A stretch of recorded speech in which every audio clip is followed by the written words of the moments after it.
C'est pourquoi, au travers de la paracha l'Erlecha, que je ne vais pas relever de manière habituelle, nous allons voir quelles sont les 3 dernières guerres réellement dont la Torah, la Bible et Mashiach décrivent. Il faut réaliser que parallèlement aux guerres, il va y avoir des grands changements climatiques. Il va y avoir aussi des détresses qui seront autres que les guerres. Et il va y avoir réellement, parallèlement, des destructions qui font partie. On ne peut pas dissocier, on ne peut pas dire il ne va y avoir que le problème climatique avec tout ce que ça va générer, comme cyclones, ouragans et autres, avec des forces peut-être jamais connues. Et d'autre part, les guerres. Non, tout est relié et a aussi une relation particulièrement spirituelle. Alors, bien sûr, pas à spiritualiser. Quand on dit spirituel, ce n'est pas spiritualiser les choses, mais c'est de comprendre dans quel camp nous sommes, dans quel engagement nous faisons partie réellement. Et la dernière question, c'est que sommes-nous prêts à faire? Il est clair que ce n'est pas facile. Parce que tout va changer dans l'opinion publique. Les politiques vont changer. Il y a des alliances qui se font entre l'Arabie saoudite et la Chine pour que la monnaie, le dollar autrement dit, et l'euro soit à zéro, ne soit plus une monnaie conquérante, officielle dans le monde. Et donc ceci va annoncer encore d'autres changements et d'autres bouleversements qui vont également avoir une répercussion économique mondiale. Ce qui a déjà commencé, puisque je le dis depuis un moment, mais qui vont s'accentuer. Alors, je crois qu'il est important que chacun s'engage aussi, non plus de manière verbale uniquement, dans des idéologies, mais réellement dans la tfila, dans la prière. Comme l'a dit tout à l'heure Emmanuel, la force de la prière, elle est immense. C'est elle seule qui peut changer le cours de l'histoire. Elle peut changer, modifier tous les événements par l'intervention divine. Chaque fois qu'Israël a crié, chaque fois qu'Israël a fait teshuva, Dieu a répondu. Et Dieu répondra encore. Mais néanmoins, nous savons qu'il y a des choses qui sont annoncées et qui sont fondamentaux. Alors, j'aimerais dire à tous ceux qui s'engagent dans la prière, soyez bénis et remerciez de votre soutien que nous apprécions, que le peuple d'Israël apprécie. Il a besoin d'avoir des témoignages d'amitié, de personnes qui les soutiennent et qui démontrent, en fin de compte, que tout le monde n'est pas antisémite, n'est pas antisioniste et n'est pas contre le judaïsme d'Israël. Il faut distinguer les aspects politiques d'autres éléments. Et je crois que c'est fondamental dans ce temps plus que jamais. Alors c'est vrai que aujourd'hui c'est très important d'avoir une clarification, une clarté concernant la confusion, concernant ce conflit, ces temps de guerre. Tout le monde voudrait que ça s'arrête, tout le monde souhaiterait que tout reprenne comme avant. Il y a quelque chose que j'aimerais préciser quand même. On accuse beaucoup Israël. Quand je regarde, Israël reçoit tous ceux qui lui appartiennent, qui font l'Alia, qu'ils viennent de France ou de n'importe quelle partie du monde. Ils se mobilisent pour prendre soin des gens et veiller sur eux. Quand je regarde ce qui se passe dans la bande de Gaza, il n'y a aucun pays arabe qui ne veut accepter des Gazaouis sur son territoire. Mais tout le monde condamne Israël. Personne. L'Égypte ne veut même pas donner un petit lopin de terre provisoire, même si le provisoire peut durer. Mais nous voyons quand même des anomalies et ceci se retourne contre Israël. Donc n'ayez pas des partis pris, mais soyez vigilants à d'autres choses dans lesquelles Dieu nous appelle. Alors en même temps, je voudrais dire que derrière tous ces événements, il y a toute la dimension de la souveraineté divine et que nous sommes dans une réalité prophétique aujourd'hui, plus que jamais, de ce qui a été annoncé par Daniel, les prophètes, la Torah, par différentes choses. Et vous remarquerez, je ne sais pas si je pourrais aller jusqu'au bout, mais cela remonte même au temps de Bilam. Comment des choses peuvent être écrites autant de siècles et de millénaires avant et nous amener dans l'actualité. Je crois qu'il nous faut plonger le cœur, l'âme et les regards plus que jamais dans cela. Alors c'est clair qu'Abraham a mis pas lui-même, mais a mis au monde Yitzhak. Et ensuite, nous pouvons dire qu'il y a eu aussi, juste avant, Ishmaël, avec Agar. Mais je crois que c'est très important de comprendre que les bases des conflits remontent à très loin et que ce n'est pas simplement 1948 qui est considéré comme étant un problème. Bien sûr que ça a suscité l'animosité, une haine à cause de l'idéologie islamique. Alors il nous faut savoir que les nations sont impliquées. Les nations sont concernées. Ce n'est pas seulement les gouvernements politiques, ce n'est pas simplement quelques mouvements extérieurs, ce sont tous les citoyens du monde qui sont concernés également par cela. En même temps, il y a ces attentes messianiques, cette attente du Messie, qui n'est pas le même en fonction de la religion et qui ne donne pas les mêmes aboutissements en fonction de tout cela. Ce que nous attendons, c'est la délivrance finale, le règne de Mashiach. Mais avant qu'il ne se produise, il y a le temps de Évlé Mashiach, mais il y a les temps d'Ishmaël, d'Édom et du Erev Rav. Et il va y avoir également d'autres choses que nous allons aborder qui prêtent à confusion pour beaucoup de gens, parce qu'on a tellement négligé la compréhension juive des Écritures. On s'est tellement basé sur autre chose dans les théologies qu'on a oublié quelque chose de fondamental concernant la venue du Mashiach. Alors le Rambam, il a écrit dans Igeret Teman, « Aucun autre peuple ne s'élèvera contre Israël avec animosité et de nous nuire ou de nous nuire et de nous diminuer. » Il y a quelque chose qui est frontal et qui concerne dans un premier temps les pays arabes avant de concerner les nations. Il faut bien comprendre que la plupart des pays arabes sont des États islamiques, pour la plupart. Même ceux qui sont proches de nous, de l'Europe, quand on a vu également les réactions en Tunisie, alors que l'Union européenne a versé des milliards d'euros pour aider à juguler l'immigration, il y a un déferlement de haine, et ce n'est pas le seul pays. L'Algérie est concernée aussi, le Maroc, et je crois que ce n'est pas tous les citoyens, hein, il faut bien comprendre. Hein. Mais il y a quand même quelque chose qui va bien au-delà de la terre d'Israël. Ça, c'est le premier point.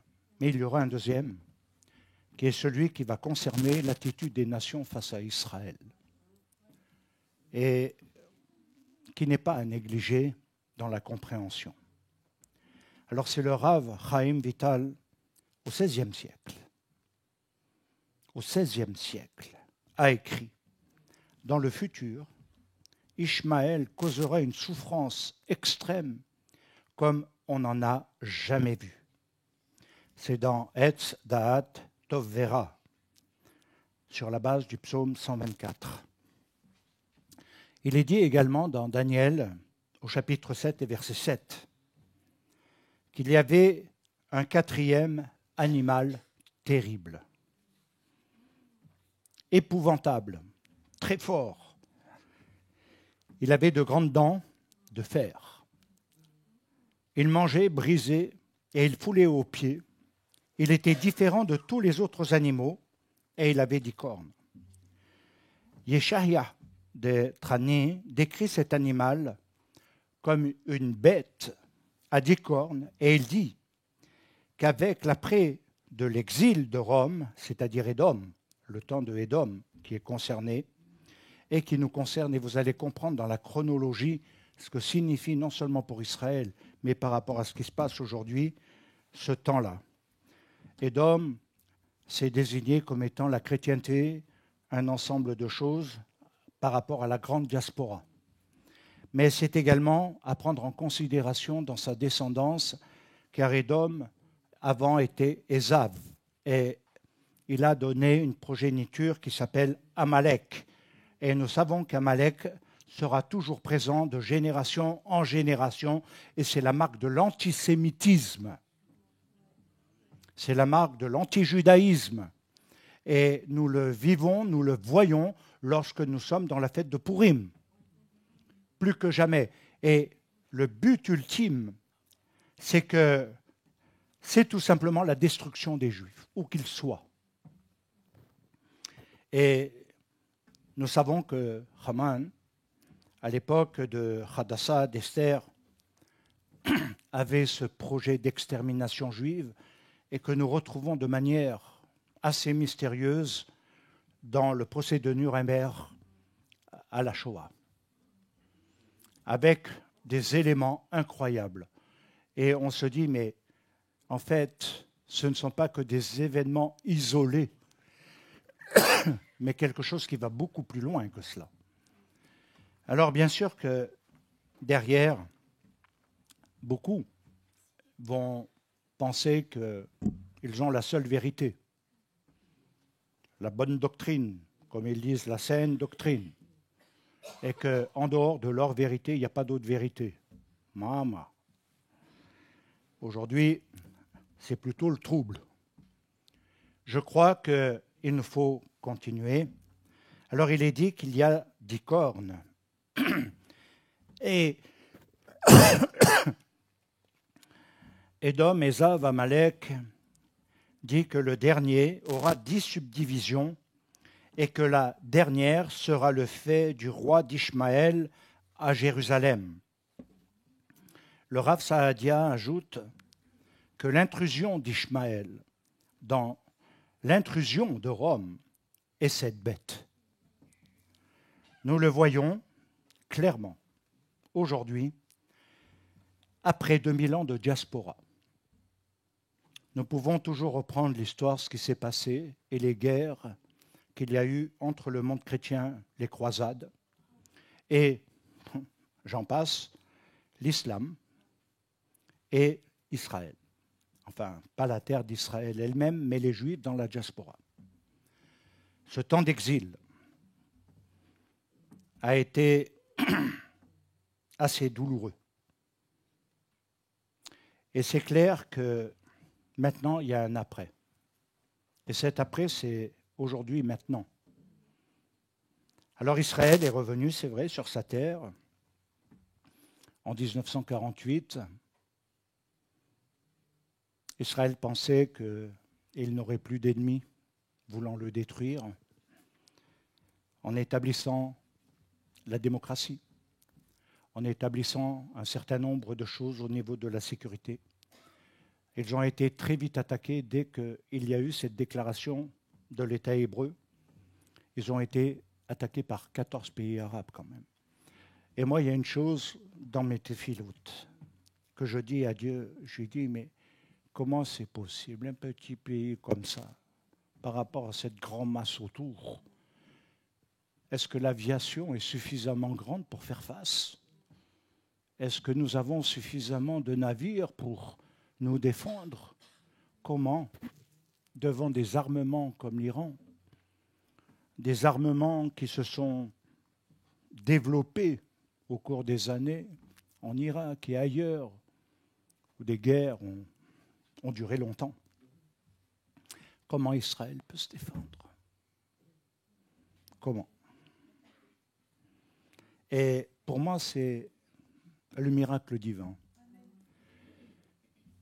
de voir cette unité d'Israël déterminée à faire face et à ne pas disparaître, à continuer d'exister.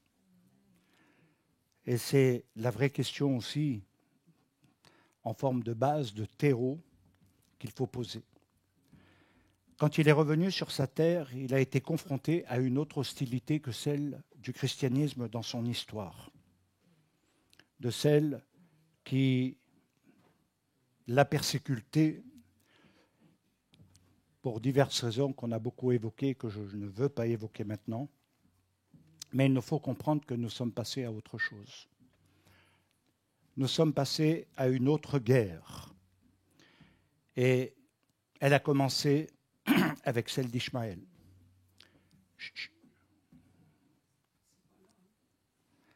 Et c'est ce qui conduira à la venue de Mashiach. C'est le Rav Soloveitchik. Ah, ils sont durs à prononcer ces noms. Vous savez, pour un séfarade, prononcer des noms pareils, c'est... Qui a expliqué que le psaume 118-12 dit « Ils m'entoureront comme des abeilles, comme un feu de broussailles ». Ce qui veut dire qu'après la Deuxième Guerre mondiale, le jour viendra où les enfants d'Ishmaël se lèveront et seront prêts à mourir comme les abeilles, afin de nous faire mourir. Et la valeur numérique d'abeilles, dvorim en hébreu, est la même que Ben Hagar, les fils d'Agar. Un des points clés sera celui de la délivrance. Parce que la délivrance ne va pas venir par la politique, la gentillesse des hommes à laquelle je ne crois pas du tout. Mais elle viendra d'en haut. Et elle s'établira d'une manière extraordinaire. La délivrance finale viendra par la venue de Mashiach. Alors il est dit dans le Talmud que le Messie a plusieurs noms. Et vous allez comprendre pourquoi. C'est important de comprendre aussi la pensée d'Israël, la pensée juive concernant le Mashiach, qui n'a pas obligatoirement comme nom Jésus ou Yeshua. Mais ils attendent le Messie. Ce qui veut dire également que, à cause de ce qui s'est produit dans l'histoire, ils se sont, je dirais, retranchés. Ils se sont protégés, car toutes les accusations et tout ce qu'ils ont souffert, subi à cause de ce nom, a bloqué. Aujourd'hui, c'est différent. Mais nous devons comprendre qu'il y a un certain nombre de choses. Tout d'abord, les codes cachés par rapport au Messie, qui est dans un premier temps celui annoncé par Bilam, où il est dit jusqu'à ce que vienne le Shiloh. Shiloh, c'est l'un des noms du Messie. Ça veut dire paix. Jusqu'à ce que vienne la paix. Du temps de Bilam déjà, il est annoncé quelque chose qui va se produire. Il lui est donné un deuxième nom, Inon. Le troisième, c'est Hanina. Le quatrième, c'est Menachen, qui veut dire consolation. Les initiales de ces quatre noms forment Mashiach. Et nous voyons que le Messie va revêtir plusieurs formes d'action dans son nom, que ce n'est pas ce que autant le christianisme a développé depuis des siècles et des millénaires maintenant, un sauveur personnel, un sauveur de l'humanité, et qui a remplacé Israël, ce qui était une autre forme d'antisémitisme, une base de théologie de substitution, et qui est encore dans la pensée de pas mal. Israël, pour beaucoup, c'est un pays comme un autre. Et que, de toute façon, il y a des prises de position parfois qui le démontrent. Il ne faut pas croire que tout le monde est au clair. Et il nous faut bien dire qu'ils ont leur chronologie eschatologique. Et j'ai regardé encore quelle était la place d'Israël chez certains. Et je ne l'ai pas vu. Et je me suis dit, c'est bizarre ce truc. Comment ils finissent? Donc, j'ai voulu approfondir. Si je dis cela, c'est pour être conscient qu'il n'y a rien de nouveau sous le soleil. C'est la technologie qui change les choses. La modernité, le savoir, l'Internet, les réseaux sociaux. Alors, il nous est dit par ailleurs que ces initiales qui forment le Mashiach nous dit qu'à la fin des temps, les descendants d'Ishmaël livreront 3 guerres. Une dans les pays arabes, ce que nous avons déjà plus ou moins vu. L'autre sur mer est la dernière, la plus importante, dans une grande bataille qui sera l'issue de ces 3 guerres. Et c'est là qu'apparaîtra le Messie Ben David. Ça, c'est très important. La dernière grande bataille est évidemment liée à Yerushalayim. Il est dit que les descendants d'Ishmaël se lèveront avec le reste du monde pour attaquer Jérusalem, et Jérusalem deviendra une pierre pesante pour toutes les nations. Alors, la question qu'il faut se poser, c'est par quel processus cela va-t-il se faire? Tout conclut que c'est par un traité de paix, d'établir un traité de paix. Mais dans un deuxième temps, ces mêmes nations qui vont vouloir amener un traité de paix par rapport à toute cette agitation, se retourneront contre Israël pour le détruire. Alors, c'est ce que la Bible, le Tanakh, appelle les temps troublés, les temps d'angoisse de Yaakov. Si nous voulons résumer davantage pour votre compréhension, afin de donner un peu de relief, de clarté, les Juifs qui reviennent sur la terre d'Israël est écrit, annoncé par les prophètes. C'est la volonté divine. Les problèmes politiques, géopolitiques, c'est autre chose. Mais nous savons que c'était la volonté de Dieu de nous ramener sur notre terre, une terre qui s'appelle Israël et pas Palestine. Dans un deuxième temps, Ishmaël les combattra et nous sommes dans ce temps. C'est ce que nous voyons aujourd'hui, car le Hamas, comme beaucoup d'autres, dans leurs interventions, c'est cette guerre qui a été déclenchée avec comme but de détruire Israël et les Juifs. Alors dans quel but? Dans quel but était cette guerre? Cette guerre, elle s'est faite non pas à cause de certaines situations, car le Hamas n'est pas intéressé, il faut le savoir ça. Mais il y a une chose qui fait partie d'une idéologie de tous les autres pays qui sont avec. Le but, c'était établir dans cette contrée, la seule qui ne leur appartient pas, un califat islamique afin de gouverner le monde. Sachez qu'à Jérusalem, il y a les 3 religions monothéistes. Et c'est un point qui, à mon sens, est fondamental pour la compréhension d'aujourd'hui. Un troisième point, les descendants d'Édom. Qui sont les descendants d'Édom?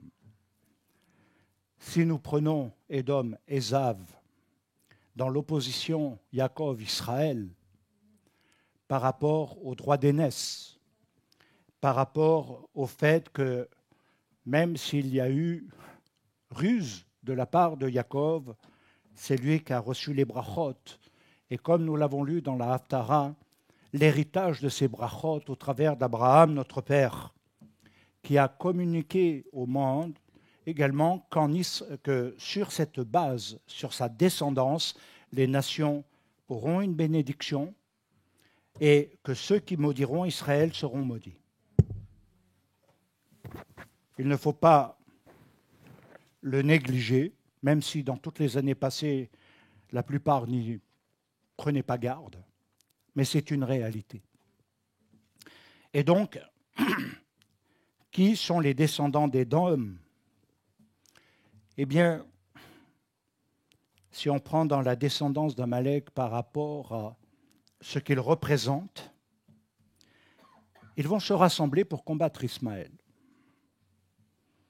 pour prendre le contrôle des territoires, car il y a 3 religions monothéistes. Dans un 4e temps, il y aura une nation qui est une nation non identifiée, mais qui viendra du bout du monde et va s'allier aux 2 autres contre Édom. C'est-à-dire, c'est le monde chrétien qui va être combattu, l'Occident. Je ne sais pas si vous le savez, mais l'Occident est identifié par beaucoup comme étant le fondamentalisme américain. Et c'est pourquoi des guerres ont été livrées aussi en Irak et que George Bush a voulu établir un certain nombre d'idéologies. Ce point-là est important parce que pour l'instant, il constitue un soutien pour Israël, mais nous savons qu'il se rétractera.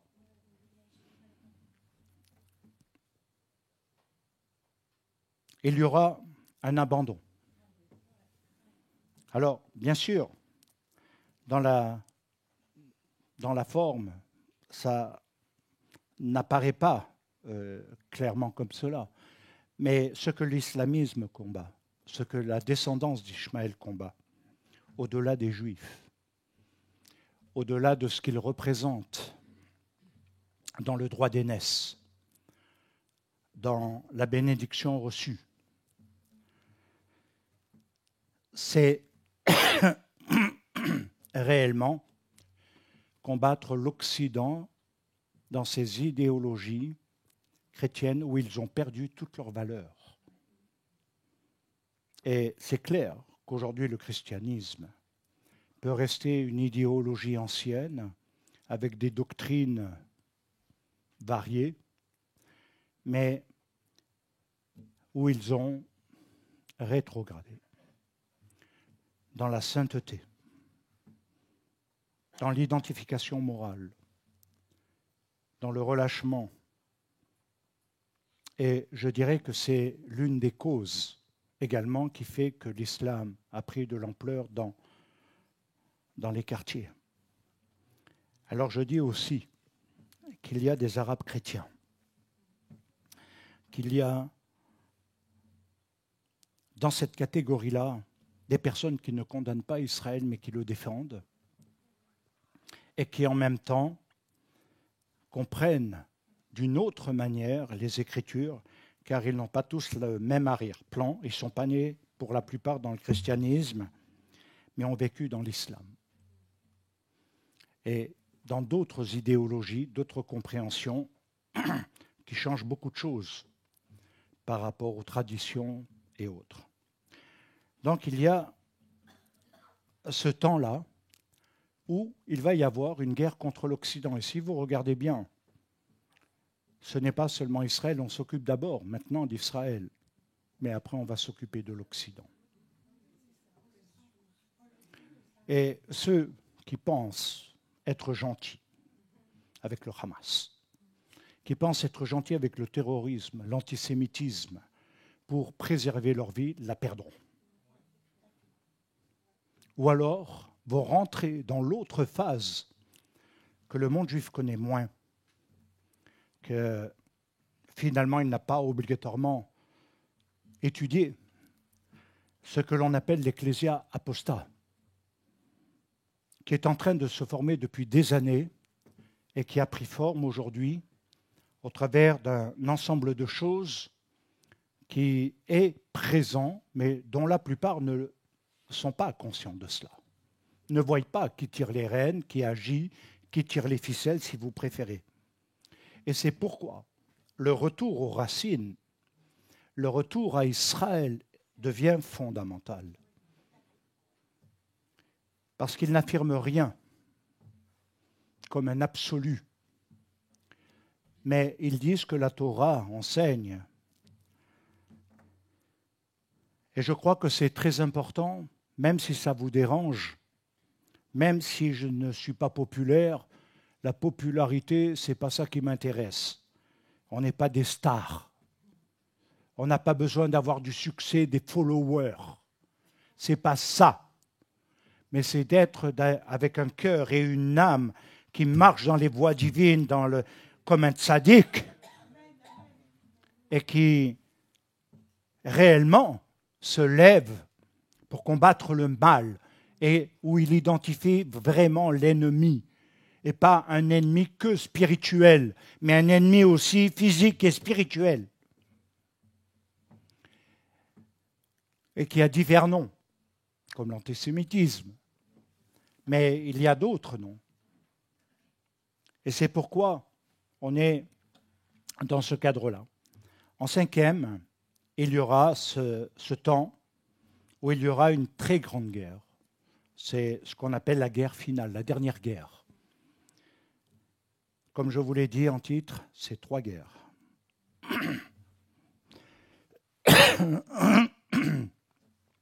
Elle amènera la délivrance finale. Cette dernière guerre sera vraiment la dernière guerre. En point 6, il nous est reporté, comme je l'ai enseigné il n'y a pas très longtemps, qu'il y aura beaucoup de retournements et il va y avoir un reste fidèle. Mais un reste, ça ne veut pas dire la majorité. Vous savez, je n'ai jamais été impressionné par les chiffres. On est tant de millions, on est tant de membres là-bas, on est ceci, on est cela. Qu'est-ce que ça veut dire? Qu'est-ce que ça veut dire? Pouvoir par le fric? Succès pour une notoriété? Un de ces quatre, ça va éclater. Et je dirais que je suis content. D'un côté, si c'était des croyants vraiment engagés, marchant dans les voies divines, ayant compris le plan divin.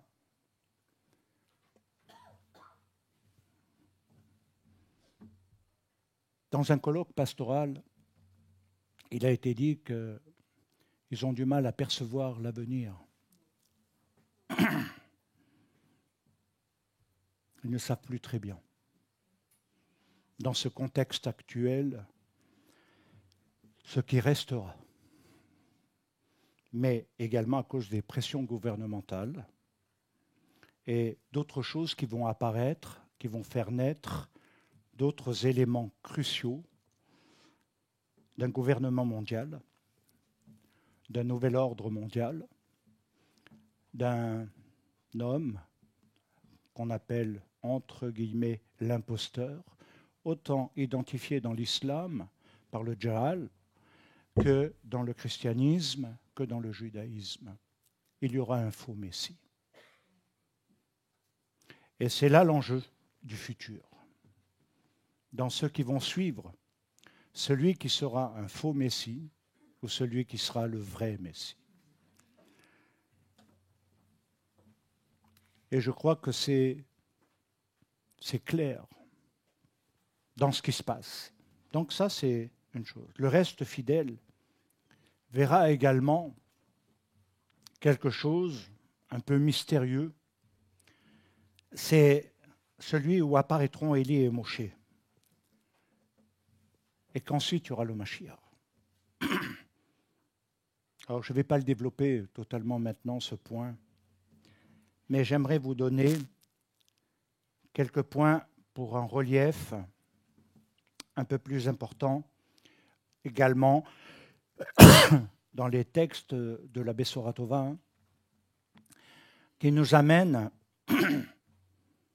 à entrer dans la compréhension de l'interprétation juive de Yochanan, de quelque chose qui n'était pas encore ce que nous connaissons aujourd'hui. Et il est écrit justement dans le livre de la Révélation, au chapitre 16, verset 12, quelque chose de très intéressant, où il est dit que le 6e ange versa sa coupe sur le grand fleuve l'Euphrate. Et son eau tarit, afin que le chemin des rois, venant de l'Orient, fût préparé. Les eaux du fleuve de Babylone, depuis plusieurs années, tarissent. Et le but, c'est de préparer la voie au roi d'Orient. Alors que signifie, parallèlement derrière tout ça, l'assèchement de l'Euphrate? Alors ce qui est clair, c'est que nous sommes dans un temps particulier parce qu'il est dit dans Révélation 9,14, elle disait au 6e ange qui tenait la trompette, le chauffard, relâche les 4 anges qui sont enchaînés près du grand fleuve de l'Euphrate. Les 4 anges enchaînés près du grand fleuve de l'Euphrate. L'Euphrate n'est pas anodin. Ce n'est pas un fleuve comme les autres. C'est un des 4 fleuves du Gan Eden. Quelque chose de fondamental. Alors, ce que nous pouvons dire, dans un premier temps, c'est qu'il y a aujourd'hui un assèchement. Et nous vivons depuis plusieurs années, non seulement des records de chaleur, comme je vous le disais, les conditions climatiques vont aussi beaucoup perturber la vie sociale, économique du monde. Il ne faut pas croire qu'il va y avoir que la peur des guerres. Mais beaucoup de choses, des famines arriveront certainement. Et donc, ces records de chaleur ont eu des impacts. Alors pour certains, elles ne signifient rien, mais elles se mettent en lien avec les accomplissements prophétiques. Et ce qu'il en est aujourd'hui, c'est que les réservoirs d'eau de l'Euphrate sont significativement bas. Et une grande partie de l'Euphrate est asséchée. Personne n'aurait pu le penser parce que l'Euphrate, c'est un fleuve. Le niveau qui a baissé considérablement est un assèchement record de toute son histoire. Il est probable, selon des statistiques à vérifier, que depuis 2021, le niveau de l'Euphrate a baissé de 21 mètres. Ce qui va produire également un manque d'eau dans les pays alentours. Et je peux vous dire que ça va générer énormément de choses. Énormément. L'eau, c'est quand même l'élément vital de la vie. Et ceci est à retenir concrètement. Alors en rapport avec nos lectures, et je n'irai pas plus loin pour que vous puissiez, enfin je vais aller un petit peu plus loin, mais que vous puissiez garder les choses par rapport à quelque chose que je n'ai pas voulu développer davantage concernant un petit peu tout ça, car ça nous aurait amené beaucoup trop loin. Des livres peuvent être écrits. Mais je voudrais vous dire, en rapport avec nos lectures précédentes, ceci semble annoncer et préparer la première guerre, Armageddon. Alors bien sûr qu'il y a des codes cachés avec Armageddon, où on le sépare de la vallée d'Adraïmon. Et en fait, on parle de montagne et de vallée. Et il faut savoir que le deuil sera dans la vallée, non pas sur la montagne. Et que ceci va vouloir dire qu'il y aura quelque chose, une guerre va se faire là-bas. Pour tous ceux qui sont venus en Israël ou tous ceux qui ont été en Israël, quand on a visité Armageddon, c'est assez époustouflant, surprenant de voir la trajectoire et ce qui va se faire dans ce coin-là du désert. Et c'est vrai que la Torah et les Nevi'im ne parlent pas particulièrement abondamment de la guerre de Megiddo, mais nous la retrouvons dans le livre de la Révélation. Alors la guerre d'Armageddon, qui aura lieu entre les rois de la terre et l'Éternel, ce n'est plus seulement une guerre physique contre des idéologies, des peuples, des hommes, des femmes, des territoires, des lieux, mais l'enjeu va être quelque chose d'important parce que c'est une guerre contre Dieu, contre l'Éternel, contre le Dieu d'Israël, mais également afin d'empêcher la venue de Mashiach. Et ceci est très clair. Les 4 anges déliés, il nous est dit que cela ne se fera qu'à la fin des temps. Les 4 anges sont en rapport avec les 4 vents d'Ézéchiel, les 4 vents que nous pouvons trouver, qui marquent les 4 extrémités, mais qui également pourraient toucher les 4 points cardinaux, c'est-à-dire que tout va être concerné. Et que ces 4 anges ne vont pas simplement agir que pour faire le mal à une petite partie de la population, mais c'est important à comprendre qu'ils étaient enchaînés jusqu'à ce moment-là. Si nous voyons un tel déferlement de haine, si nous voyons tellement de choses incroyables, c'est parce qu'ils sont en train d'être déliés avec l'assèchement de l'Euphrate. En même temps, nous devons comprendre que ceci va amener beaucoup de morts. C'est pourquoi mon cœur pleure, saigne, parce qu'il y aura énormément de morts. Énormément. Il y aura des coupables, des innocents, des personnes qui n'ont rien à voir avec tout ça. Mais c'est une guerre comme il n'y en a pas eu vraiment dans l'histoire. Alors il nous est dit, dans le verset 14 du chapitre 16 de Révélation, que les rois représentent les forces du mal, celles qui sont liées à Babylone. Et vous n'êtes pas sans savoir que Babylone se reconstruit de 2 manières. Dans l'idéologie que Saddam Hussein avait quand il a envahi le Koweït, mais également où il voulait faire ressortir la grandeur de Nebuchadnezzar. Et puis dans un autre temps, Babylone, c'est Babel, le système pyramidal qui agit contre le nom de l'Éternel, contre Dieu, à l'opposé de Dieu, et qui veut se faire un nom, un gouvernement mondial, avec une économie, avec toutes sortes de choses qui vont aller avec. Et je crois qu'il nous faut comprendre que ces forces du mal sont à l'œuvre depuis un moment. Les sciences ésotériques, occultes, les Illuminati et plein d'autres sont impliqués en dehors des pays que j'ai mentionnés. Derrière, il y a les pouvoirs spirituels également qui sévissent et qui se mettent en place.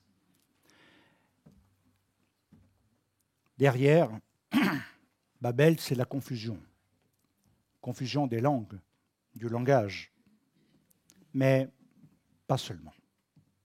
C'est quelque chose qui se reconstruit spirituellement dans les temps de la fin, comme le dit le livre de la Révélation. Et qu'est-il dit? Sortez de Babylone. Sortez des systèmes qui se construisent sur des fausses bases, comme l'argent. Des systèmes qui se construisent sur le profit, le malheur des gens. Et j'en passe. Et j'en passe. Aujourd'hui, il est temps de dire, ayons des vrais serviteurs de l'Éternel. Il y en a marre des rigolos. Il y en a marre des stars. Il y a besoin aujourd'hui d'avoir, et je veux former une équipe pour cela, des hommes où on va passer du temps dans le jeûne, la prière à genoux, où on va prier, se consacrer, retirer de tout ce monde qui est contre la sainteté divine, comme faisaient nos sages. Quand j'ai étudié les sages d'Israël, moi ce qui m'a frappé, c'est que ce n'étaient pas des hommes riches. La plupart n'avaient des fois même pas de quoi payer pour aller assister à une rencontre. Mais leur dévotion, leur amour de l'Éternel et le désir d'apprendre, c'est qu'ils faisaient tout pour assister. Aujourd'hui, qu'est-ce qu'on voit? Les gens ne veulent plus. Ils veulent être renouvelés, fortifiés, encouragés, valorisés dans leur estime d'eux-mêmes. Ils recherchent la psychologie humaniste. Ils recherchent, mais ils ne recherchent plus Dieu. Et il y a besoin. Et je dirais que c'est un défi d'hommes et de femmes de prière. Vous savez que beaucoup de ces sages, quand ils priaient, Dieu les exauçait. Ce qui manque aujourd'hui, c'est l'exaucement. Ce n'est pas la connaissance. Ce n'est pas le savoir. Vous savez, on peut comparer, j'ai eu affaire à des personnes il n'y a pas longtemps, on peut comparer nos vérités, nos points de vue, nos analyses et nos convictions et convictions personnelles. On n'aboutit à rien. Alors moi je dis, ah ouais. Mais reprenons le chemin de la Teshuvah, le chemin de la sainteté. Le chemin qui nous conduit réellement à ne plus être sous l'emprise quelconque du mal, afin qu'il agisse. Donc, ces rois représentent les forces du mal qui sont liées à Babylone, le système religieux des derniers temps. Yochanan voit ensuite tout ce système sous les formes de grenouilles. Qu'est-ce que ça signifiait à l'époque de Yochanan, les grenouilles? Les grenouilles étaient toujours associées au point d'eau. Rappelez-vous ce qu'on a dit. Et ce sont des lieux associés aux magiciens, aux trompeurs. Les grenouilles représentent des pouvoirs surnaturels identifiés à des esprits de démons. Apocalypse 16-14 dit qu'ils sortent de la bouche des trois bêtes. Que les grenouilles, c'est pour ça que je ne peux pas tout développer, parce que ils sortent de la bouche des trois bêtes. La première, dans Apocalypse 12, le dragon. Deuxième, la bête de la mer, qui est Babel, Babylone. Dans Apocalypse 13, versets 1 à 10. Le troisième, la bête de la terre, et qui est le faux prophète. Qui est le faux prophète dans les trois religieux? Chacun, en fonction de sa vérité, désigne l'autre comme étant son faux prophète. Et c'est un drame. Car il y a une identification à avoir dans tout cela. Alors j'achemine ma conclusion, parce que cette bataille, cette guerre d'Armageddon va conduire à deux autres événements très importants. qui vont se manifester et qui vont amener la révélation de Mashiach, selon Zacharie 12. Et il y aura la guerre de Gog et Magog, la dernière guerre. Et il nous faut comprendre ces trois guerres, dans le temps d'Ishmaël, dans le temps d'Édom et dans le temps du Erev Rav, mais également dans ce qu'il signifie depuis 1948. Alors, tout simplement en conclusion de tout ça, j'espère, je ne sais pas, je réfléchis, pouvoir développer encore d'autres notions qui vont beaucoup plus loin dans les codes secrets de la Torah, mais beaucoup plus loin. Dans les choses qui sont voilées à la connaissance et à l'intelligence de l'homme qui n'est que purement émotionnel et sentimental aujourd'hui. Et il a besoin de retrouver quelque chose qui lui redonne un centre de gravité spirituelle. Je dirais, c'est un appel que je lance autant à ceux qui sont présents qu'à ceux qui sont au loin. Qui a entendu dans le passé les appels à la teshuva, à quitter le péché? Qui? À renoncer au droit de ne pas pardonner, à maintenir le mal dans les collectivités par le lachon hara, à avoir toutes sortes de comportements et d'attitudes qui n'honorent pas l'Éternel, qui sont également dans les impuretés, les adultères, les fornications et les mensonges, et toutes sortes de choses qui sont des dérives. Depuis des années, il y a des appels à la teshuva de la part d'Israël, à chaque Kippour, et pendant les temps d'Elul, mais également de reconstruire une communauté qui va relever pour ne pas tomber dans les systèmes et dans les mêmes travers que chacun vit et où il retombe constamment, où chaque année c'est les mêmes demandes de pardon, de ceci, de cela. Rien n'évolue. Et il est temps aujourd'hui d'entendre ce que veut dire une vraie teshuva. Et une teshuva, c'est un vrai retour. Ce n'est pas simplement pleurnicher en disant « je te demande pardon parce que je ne suis pas parfait ». Ça, le Seigneur, il le sait très bien. Il n'a pas besoin qu'on lui dise. Il sait que le cœur de l'homme est tordu par-dessus tout. Il est tortueux, dit le roi David. Et là, nous avons besoin d'avoir des hommes qui ont le courage aujourd'hui dans une société du XXIe siècle, gouvernée par la technologie qui rend esclave de l'intelligence artificielle qui va rentrer en matière dans les niveaux de la bête et de tous les systèmes qui vont commencer à se développer.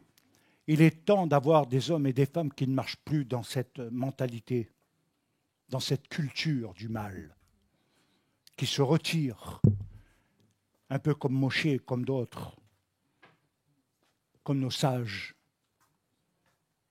Je n'avais pas fini, c'est vrai que quand j'avais étudié les sages, j'étais époustouflé de leur amour de Dieu.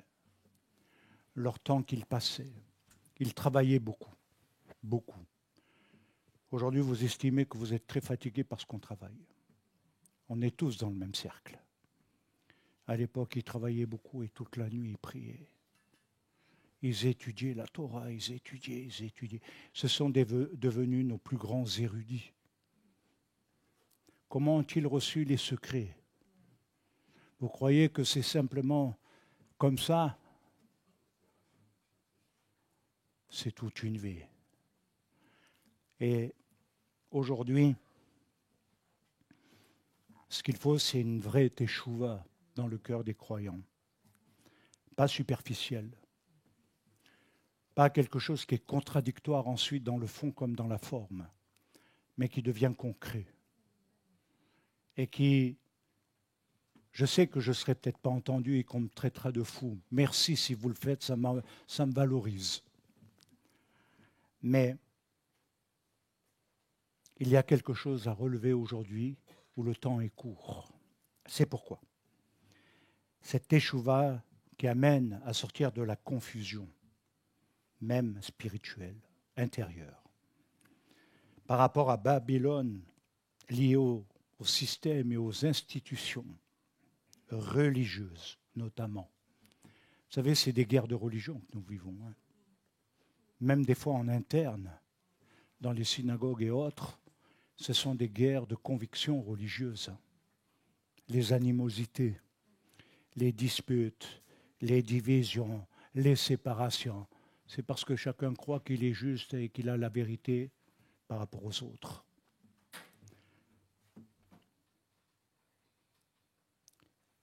Mais le problème, c'est qu'ils ne servent plus le Seigneur.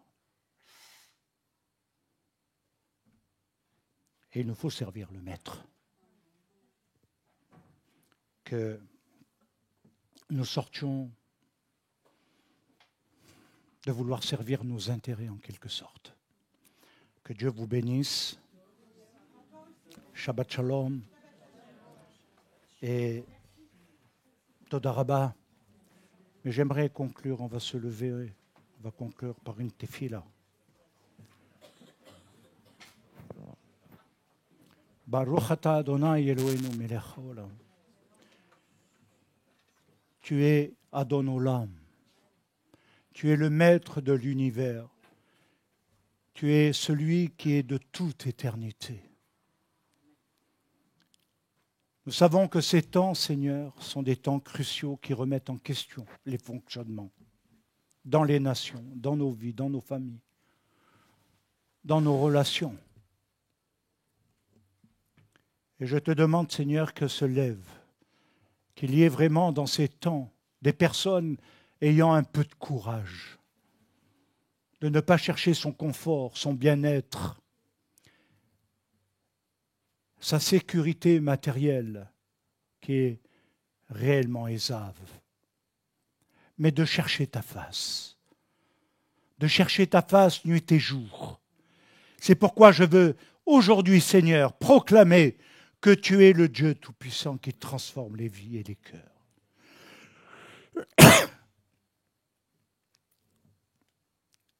Que cela soit entendu, Seigneur, dans le monde. Que ce message soit reçu. Nous ne cherchons pas à plaire aux hommes, mais à toi.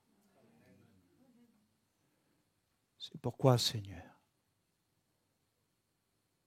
on te demande vraiment